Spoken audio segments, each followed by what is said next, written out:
tu ne peux pas te permettre de faire cette chose. Laquelle? On le verra bien à la suite de cette vidéo.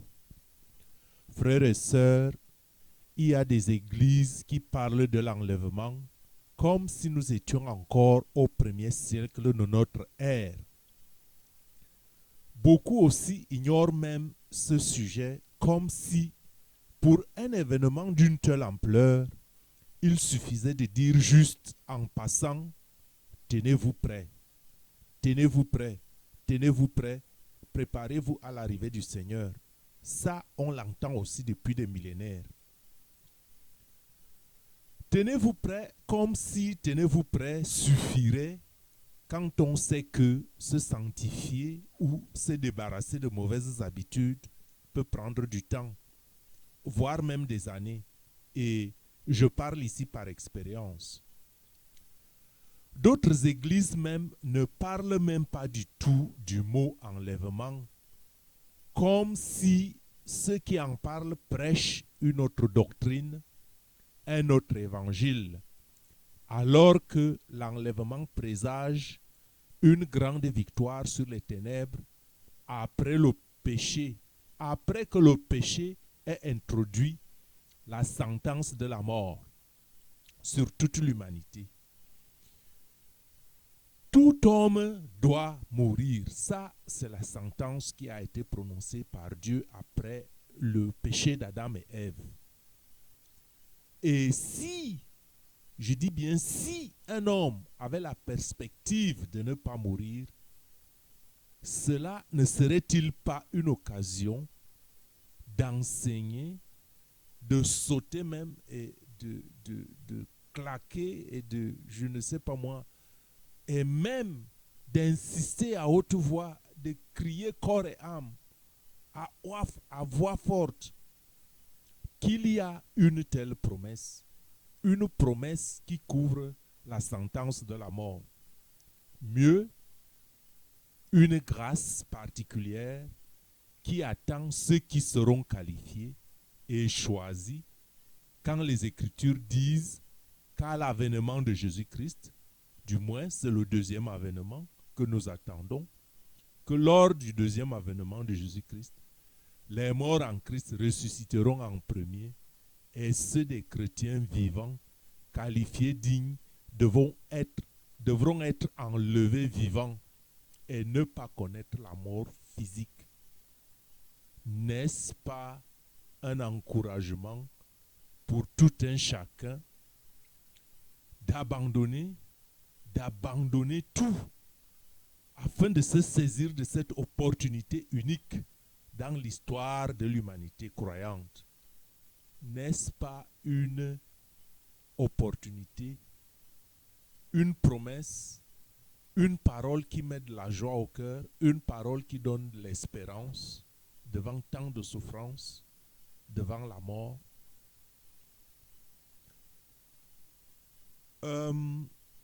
Qui donc, quel être vivant devant une telle promesse du Dieu chez qui on ne trouve aucune ombre de mensonge, puisque Dieu ne ment jamais?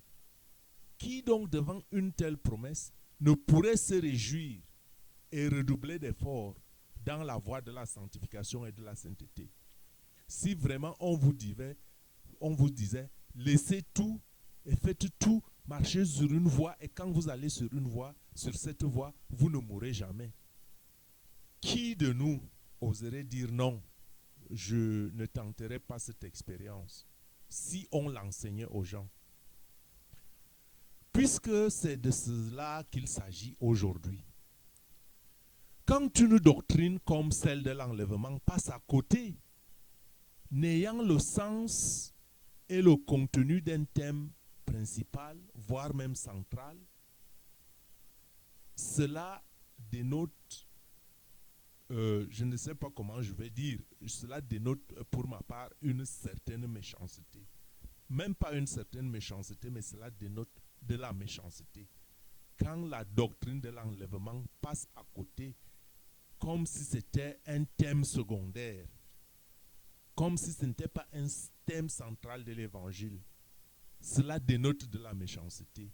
Si ce n'est pas de l'ignorance pour tout serviteur de Dieu qui laisserait son troupeau dans l'ignorance d'une telle promesse.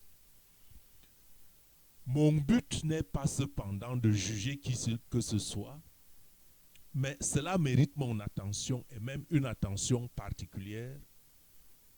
Quand on ment, et je ne trouve pas d'autre mot à cette place, je dis bien quand on ment, ou tout au moins quand on trompe le chrétien tiède en lui disant Dieu est amour et que tout est en ordre, alors que ce ne l'est pas.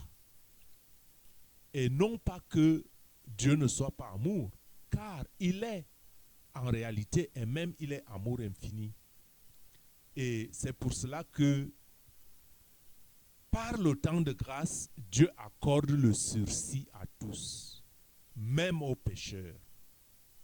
Mais à cela, trouver et dire que tout irait mieux, que tout va bien, qu'il n'y a pas de problème, parce que Dieu est amour, pour tous ceux qui, je dirais, vont à l'église, cela est vrai et faux en même temps. Dire que Dieu est amour et que tout va bien et ne pas prêcher la doctrine de l'enlèvement pour ceux qui vont à l'église et les laisser dans l'ignorance de cette chose. Je dis que parce que Dieu est amour, cela est vrai et faux en même temps. Cela est vrai parce que Dieu est amour. Mais cela est faux parce que cela représente une tromperie, que je dirais même une tromperie de l'ennemi.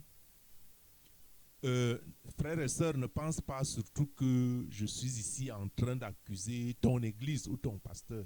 Je parle d'une manière générale. Mais ce qu'on ne dit pas, ou ce sur quoi on n'insiste pas, est que les chrétiens qui ne seront pas enlevés traverseront les grandes tribulations, qui sera une période de non-dispensation. Je dis que les grandes tribulations, malgré l'amour de Dieu, sera une période de non-dispensation pour bien punir le méchant et ceux qui ont tourné le dos à Dieu, puisque Dieu est juste. Si Dieu ne punit pas ceux qui commettent des crimes aux innocents, alors Dieu serait injuste. Donc il faut bien qu'il y ait cette période pour corriger. Et il faut donc aussi que l'Église explique aux chrétiens la vérité sur cet enlèvement. Pas seulement de dire que quand vous dites Christ, Christ, Christ, que vous serez sauvés.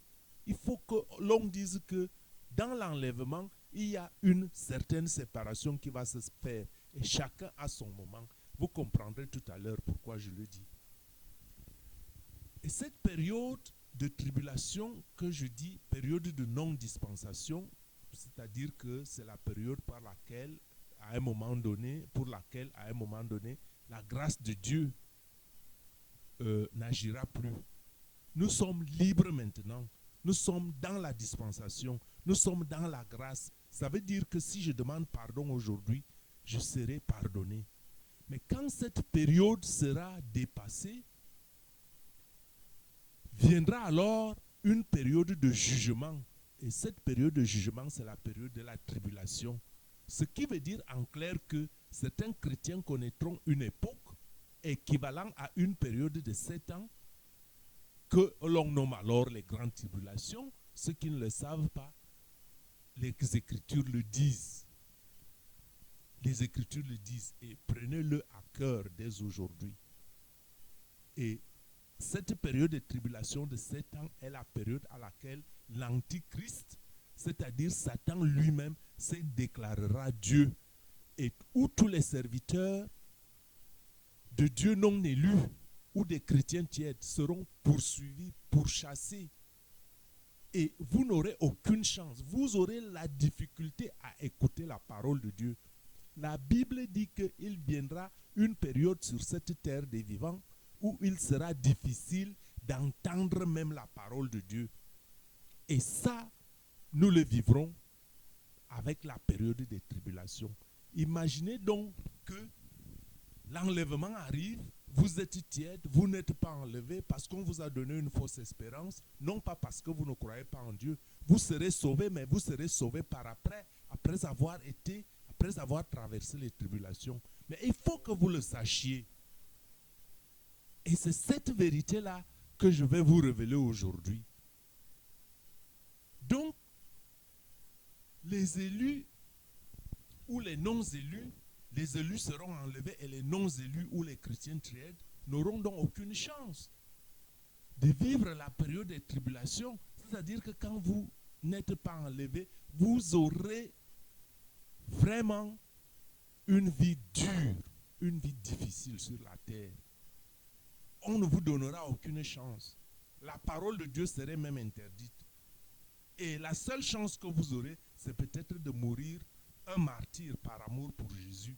Parce que quand vous refuserez d'entrer dans leur système, de prendre la marque de la bête, vous ne pourrez pas acheter, vous ne pourrez pas vendre. Et comment vous allez vivre? Il faut que les chrétiens soient informés de manière exacte sur ce problème, afin qu'ils se grouillent, afin qu'ils ne pensent pas que, oui, je suis tiède, Jésus est amour, il m'aime, il va me prendre. Mais non, il faut que vous sachiez qu'il y a la période de grâce, il y a la période de dispensation.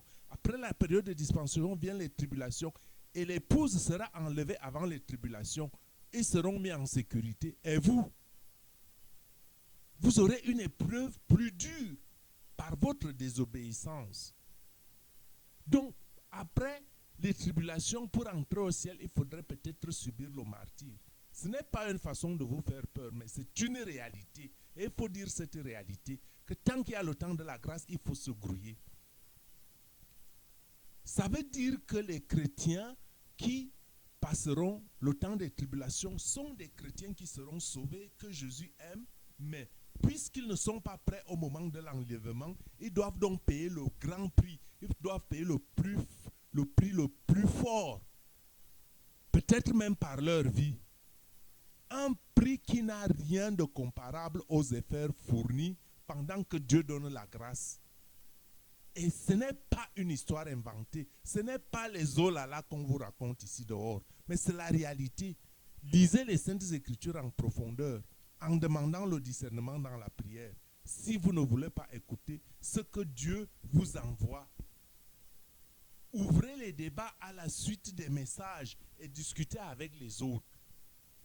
Et ça vous édifiera et vous entendrez ce que les autres disent, ce que les autres connaissent à ce sujet. Qui pourrait consciemment vouloir vivre une telle situation que les tribulations? C'est vrai, vous me direz, c'est la grâce de Dieu, c'est Dieu qui sauve. Mais votre propre effort, quand on vous parle aujourd'hui, vous ne comprenez pas. Vous êtes toujours en train de vous occuper des affaires du monde et on vous annonce depuis un certain temps que le Christ arrive. Ceux qui sont intelligents n'arrêtent pas leurs études s'ils étudient. Mais ils essaient de diminuer ou d'égaliser le temps qu'ils occupent pour les affaires spirituelles et pour les affaires du monde. Et quand la tribulation serait passée, à quoi vous servirez vos études? Je n'en disconviens pas. Je n'ai pas dit d'arrêter vos études. Mais écoutez ce qu'on vous dit que le Christ arrive. Vous êtes préparé à quel niveau? Il est vrai que vous me direz que la tiédeur spirituelle n'est pas la seule responsabilité du berger, du pasteur ou du dirigeant spirituel. Comme je disais tout à l'heure qu'il y a certaines églises qui ne parlent pas de ça, comme si ce serait la faute seule des églises. Vous-même, vous devez aussi prendre au sérieux la parole de Dieu, lire la parole de Dieu, vous y habituer et quand vous ne comprenez pas, discuter avec les autres. N'attendez pas qu'on vienne vous mettre de la nourriture dans la bouche et que quelqu'un la mâche avant que vous l'avaliez pour vous nourrir. La vie spirituelle, ça se nourrit comme on nourrit le corps. Donc, je ne dis pas que la seule responsabilité est du berger ou du pasteur ou du dirigeant qui n'a pas bien enseigné son troupeau sur ce sujet. Puisque dorénavant, si je le dis, me diriez-vous que il y a aussi dans les églises où on prêche cette doctrine de l'enlèvement, tous les membres de ces églises-là ne seront pas enlevés. Ça, c'est vrai. Mais une chose est quand même d'avoir la conscience que je n'ai jamais entendu avoir le remords ou j'ai entendu, mais moi-même j'ai négligé, la faute me revient. On subit peut-être les mêmes effets, mais ça fait que quand la responsabilité repose sur les autres, vous vous direz si j'avais su. Mais quand la responsabilité repose sur vous, dont vous supportez les conséquences. Donc il est temps, frères et sœurs, il est temps de revoir en profondeur le sujet de l'enlèvement et de s'y mettre au travail. Se sanctifier, se sanctifier, se sanctifier et encore se sanctifier, se sanctifier, se sanctifier, se sanctifier. Et la sanctification présuppose la repentance, la repentance, la repentance, parce que nul n'est saint. Est-ce que, frères et sœurs, pour un mariage qui se tient à la porte, est-ce que pour un mariage qui se tient à la porte, on en parle comme au premier jour que l'on a planifié et annoncé ce mariage? Quand le mariage se tient à la porte, ne faut-il pas parler et travailler d'arrache-pied de manière particulière à la veille de la fête pour sa réussite? Et pourquoi en serait-il autrement quand on parle de la descente du Christ pour prendre son épouse, son église? C'est un mariage, le mariage des noces. Ne faut-il pas se préparer de manière particulière que de dire toujours tenez-vous prêts, comme si on était encore au 1er siècle? Tout est grâce, c'est vrai, mais encore faut-il mériter la grâce.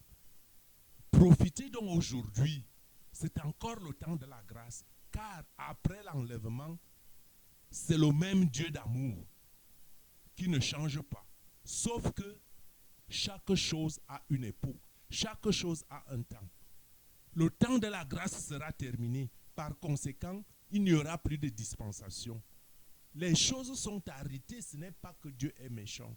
Il a donné un temps, il a donné un temps aux chrétiens de se repentir. Il a donné un temps au diable de se réjouir. Et à un moment donné, ce sera la fin.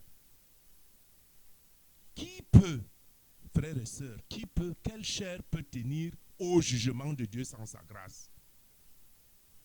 Les Écritures ne sont-elles pas claires là-dessus que seuls ceux qui croient en Jésus-Christ ne seraient pas jugés? Or, si vous ratez l'enlèvement, vous tombez sous le coup du jugement. Si vous êtes enlevé, vous n'êtes pas jugé, c'est la grâce de Dieu. Mais si vous n'êtes pas prêt, vous tombez sous le coup du jugement. Et quelle chair peut tenir au jugement de Dieu? C'est vrai, Dieu vous aime, mais vous n'êtes pas prêt. Ce n'est pas sa faute. On ne va pas vous amener à aller vivre au ciel sans que vous y soyez préparés. Personne ne le fera pour vous. Faites tout votre nécessaire et Dieu comblera le reste. C'est comme il est écrit en Jean, chapitre 3, verset 18. Celui qui croit en lui n'est point jugé. Donc si vous traversez les tribulations, c'est que vous êtes jugé. Vous êtes trouvé pas prêt. Donc il y a un timing pour cela. Il y a un timing pour cela. Frères et sœurs, accorde un intérêt particulier à l'enlèvement. Tu ne peux pas te permettre une telle erreur. Je dis, accorde un intérêt particulier à l'événement de l'enlèvement. Tu ne peux pas te permettre une telle erreur. Vous comprenez pourquoi j'ai intitulé ce titre « Tu ne peux pas te permettre une telle erreur ». Tu ne peux pas ignorer la doctrine de l'enlèvement. Si tu n'as jamais entendu parler, mets-toi d'arrache-pied dès aujourd'hui. Dieu est amour, Dieu est clément, il te comprend, il te soulèvera quand tu l'auras vu que tu auras fourni des efforts nécessaires. Si tu le connais, travaille 2 fois davantage pour ta sanctification. Il est vrai quand on dit que celui qui croit, celui-là ne sera pas jugé. La question qui se pose, c'est mais qui croit? Si tout le monde croit, pourquoi est-ce que certains vont rester? Donc, je commence par répondre à cette question par la négative en disant que qui croit, ce n'est pas forcément celui qui va à la messe, mais ça peut l'être qui croit, ce n'est pas forcément celui qui prie, mais ça peut l'être. Mais si tu crois, tu es celui qui est obéissant parce que tu suis les commandements de Dieu par l'étude de sa parole et tu t'évertues à la sanctification par la parole. C'est la désobéissance qui a fait sortir Adam et Ève du paradis et qui a amené la sentence de la mort sur l'humanité. Et c'est maintenant en retour l'obéissance. Quand vous écoutez ce que Dieu a permis ou a donné le pouvoir de vous annoncer sa parole, quand vous les écoutez, c'est cette obéissance du Christ, parce que vous n'obéissez pas à ce que vous écoutez, mais vous obéissez au Christ. Et c'est lui qui te fera retourner au ciel d'où tu es tombé. Mais si tu veux être l'épouse du Christ et être enlevé, alors mets du zèle dans ta foi. Parce que la foi vient de ce que l'on entend et ce que l'on entend vient de la parole de Dieu. Et on ne peut pas plaire à Dieu sans la foi, sans l'obéissance inconditionnelle à Dieu, sans le zèle dans le service de l'évangile, sans l'amour du prochain, sans le reniement du monde, le renoncement de soi-même, sans faire de compromis avec la parole du Christ, sans la sanctification. Personne n'est saint, mais répands-toi tous les jours et lutte jusqu'au sang contre le péché. Dieu est amour et pardonne. Et si l'époux venait avant que tu te répandes, suppose que tu ne te répandes pas tous les jours et que l'époux vienne, tu es noyé dans le péché. Tu ferais comment? Donc ne permets pas une telle erreur à cause du timing. Tu es croyant, de temps en temps tu pries, de temps en temps tu te répands. Et quand tu laisses une semaine, tu ne te répands pas et l'époux vient et tu n'es pas prêt. Tu vois qu'il y a un problème de timing qui est là-dessus. Et ça joue un grand rôle. Ça dépend de quoi, quand l'époux vient, qu'est-ce que tu fais? Il te trouvera en train de faire quoi? De patauger dans le monde et non de s'occuper de ses affaires. Et il te prendra au sérieux. C'est vrai, il voit tous les cœurs. Donc beaucoup resteront. Et je ne te condamne pas. Mais j'appelle à ta conscience, toi qui m'écoutes. C'est un appel de ce qui est en jeu. C'est ta vie éternelle. S'il te plaît, écoute cette parole. C'est l'invitation même de Dieu à devenir l'épouse du Christ. Ne vise pas seulement à aller au ciel. Ne vise pas seulement à aller au ciel. Parce que si tu n'es pas trouvé digne, tu traverseras les tribulations. Tu iras quand même au ciel, mais tu auras souffert. Mais si tu vises l'épouse, tu évites de traverser les tribulations et ce sera plus facile pour toi. Donc, vise plutôt ce qui est haut et vise à être l'épouse du Christ. Ne vise pas seulement d'aller au ciel. Cela t'est possible si tu le demandes sincèrement du fond de ton cœur à celui qui peut tout et celui qui le fera et celui qui te sanctifiera. Courte prière. Seigneur, incline le cœur de chaque croyant qui lit et suit ces messages avec humilité et le prend à cœur. Nous te prions au nom de Jésus. Et que la paix de Dieu te sanctifie. Que le Dieu lui-même de paix te sanctifie lui-même tout entier. Et que tout ton être, esprit, âme et corps soit conservé irrépréhensible lors de l'avènement de notre Seigneur Jésus-Christ. Celui qui vous a appelé est fidèle et celui qui le fera. Amen, amen, amen. Avant de clôturer cette vidéo, je voulais te dire que toute erreur est réparable et chaque homme fait une erreur, mais cela dépend. Si tu te répands à temps ou si tu attends trop longtemps, avant qu'on t'attrape, tu n'auras plus le temps de réparer ton erreur. Cependant, toute erreur est réparable, mais il y a des erreurs qui nous coûtent très cher et même qui peuvent nous coûter la vie. Et ne refuse jamais d'écouter quelqu'un. Ne refuse jamais d'écouter d'abord. Écoute d'abord et ensuite use du discernement pour cerner, pour séparer le vrai du faux. Cela t'aidera à grandir dans la foi. Que Dieu vous bénisse et vous donne le discernement. Et pour clôturer, je voulais vous raconter la petite histoire. Ce n'est pas une petite histoire, c'est une parabole biblique du riche et du pauvre Lazare que je vous envoie lire en Luc au chapitre 16, versets 27 à 31. Et je le lis sommairement où seulement le riche qui mangeait sur sa table, il y a les miettes qui tombaient, le pauvre était couché devant sa porte et les chiens venaient même lécher ses ulcères. Les chiens mangeaient les restes de la table du riche, mais le pauvre aurait pu se contenter, mais le riche ne s'en occupait pas. Alors les deux moururent. Le pauvre allait au sein d'Abraham et le riche se retrouva dans un certain milieu. Et après, quand il leva les yeux et vit le pauvre Lazare dans le sein d'Abraham, le riche dit alors, je te prie donc, Père Abraham, d'envoyer Lazare dans la maison de mon père, car j'ai 5 frères. C'est pour qu'il leur atteste ces choses, afin qu'ils ne viennent pas aussi dans ce lieu de tourment. Et Abraham lui répondit, ils ont Moïse et les prophètes, qu'ils les écoutent. Et il dit, non, Père Abraham, mais si quelqu'un des morts va vers eux, ils se repentiront.